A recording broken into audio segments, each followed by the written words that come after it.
जय माता दी। बड़ों को मेरा चरण स्पर्श और सभी छोटों को मेरा प्यार। कैसे हैं आप सब? आशा करती हूँ कि आप सभी लोग स्वस्थ होंगे और मस्त होंगे और गर्मी से भी अपने आप को बचा कर रख रहे होंगे। आइए वीडियो की शुरुआत करते हैं। और क्योंकि आषाढ़ का महीना शुरू होने वाला है, लेकिन इस आषाढ़ के महीने की खासियत इस बार कुछ ज़्यादा ही बढ़ गई है, क्योंकि इस बार जो आषाढ़ का महीना है उसमें जो ग्रहों का संयोग है, क्योंकि तिथि घट रही है, इसलिए 13 दिन का जो पक्ष है वो बहुत ही दुर्योग काल जो बन रहा है, एक तरह से वो बहुत भारी तरह से जनहानि और प्राकृतिक आपदाएं घटने वाला काल बन रहा है। आइए डिटेल में जानते हैं इसके बारे में।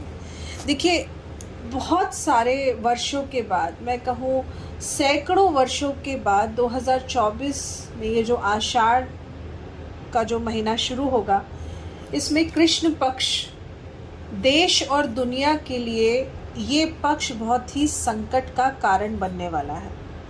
इसका मतलब है कि 23 जून से लेकर के 21 जुलाई तक आषाढ़ का महीना रहेगा।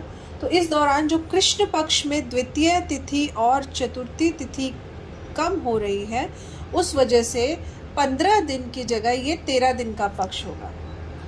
तो ये जो काल है ये बहुत ही दुर्योग काल के रूप में हम सब के लिए बनकर आ रहा है। द्वापर युग में महाभारत काल का संयोग भी इसी तरह बना था।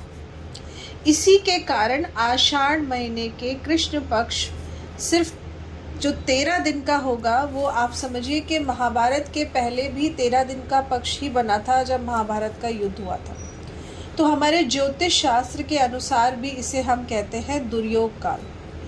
ऐसा माना जा रहा है कि महाभारत काल का संयोग बनने के कारण प्रजा को क्या हुआ था, अगर आप उस समय का सोचें तो नुकसान हुआ था बहुत। वो जो भी महाभारत का युद्ध हुआ उसके बाद रोग बढ़ गए थे, बहुत प्रजा को नुकसान हुआ, लड़ाई झगड़ा, आपदा, विवाद बढ़ने की आशंका हो गई। तो उसी तरह ये जो आषाढ़ कृष्ण पक्ष के 13 दिन हैं ये अच्छे नहीं माने जा रहे हैं। तो सबसे पहले तो मेरी एस्ट्रो एडवाइस फैमिली मेम्बर्स से सभी से रिक्वेस्ट है कि प्लीज़ अपनी रेमेडीज़ को रेगुलर करते रहिए। रेमेडीज़ में किसी भी तरीके का आप कुछ भी ऐसा मत करिए कि आप आलस कर जाएं और रेमेडीज़ ना करें। देखिए, ये जो संयोग है ना, ये बिल्कुल भी शुभ नहीं माना जाता है। तो ये जो दुर्योग काल 13 दिन का बन रहा है, इसमें कोई भी मांगलिक काम नहीं करना चाहिए। पंचांग में हर पक्ष 15 दिन का होता है, लेकिन आषाढ़ मास के कृष्ण पक्ष में 15 दिन के बजाय, जैसे कि मैंने कहा कि इस बार 13 दिन ही रहेंगे। और शास्त्रों के अनुसार विश्व घस्त्र पक्ष नाम दिया गया है इस दुर्योग काल को। तो यहाँ पर ना आप ऐसे समझिए कि 23 जून से ये लगभग 5 जुलाई तक रहने वाला है। तो इस दौरान हर तरह के मांगलिक कार्य वर्जित रहेंगे। कोई भी शुभ काम नहीं करना चाहिए, आप इस बात का भी ध्यान रखिए। हालांकि पंचांग के अनुसार विक्रम संवत 2081 में आषाढ़ का जो महीना है, मैं फिर बता रही हूँ, 23 जून से 21 जुलाई तक रहेगा। लेकिन जो 13 दिन का पक्ष होगा शुरुआत का, वो 5 जुलाई तक, 23 जून से लेकर के 5 जुलाई तक का होगा। इन 13 दिनों में नकारात्मकता, नेगेटिविटी बहुत ज़्यादा रहेगी। साथ ही प्राकृतिक आपदाएं भी बढ़ जाएंगी। गांव वाले क्षेत्रों में किसी न किसी रूप से परेशानी लोगों को झेलने को मिलेगी, चाहे वो आप पानी की वजह से कह लीजिए या अनाज की वजह से कह लीजिए। अनाज महंगा भी हो सकता है। इसके अलावा बहुत बड़ी जनधन हानि होने की यहाँ पर समस्या होते हुए नज़र आ रही है।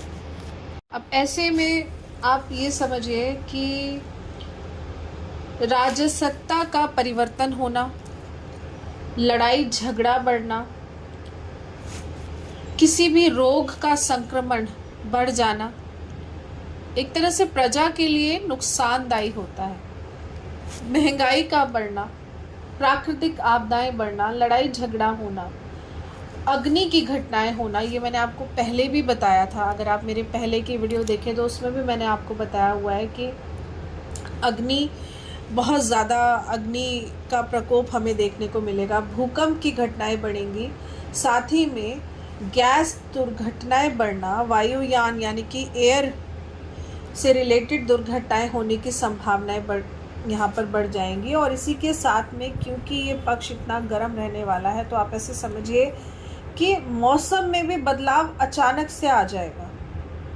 मतलब गर्मी है, ये सारी घटनाएं होंगी, लेकिन एक राहत भरी चीज़ ये है कि कुछ जगहों पर बारिश और बर्फबारी भी देखने को मिल सकती है।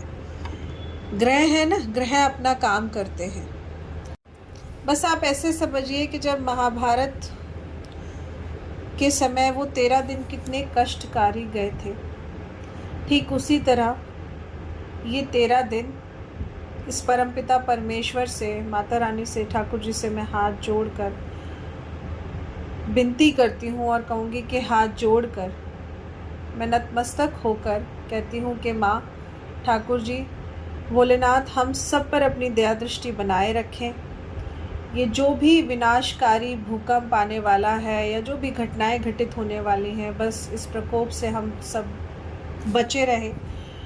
और अगर आप लोगों ने इस बीच अपना ट्रैवलिंग का कोई प्लान बना रखा है तो कृपया करके आप अपने ट्रैवल को अवॉइड करिए।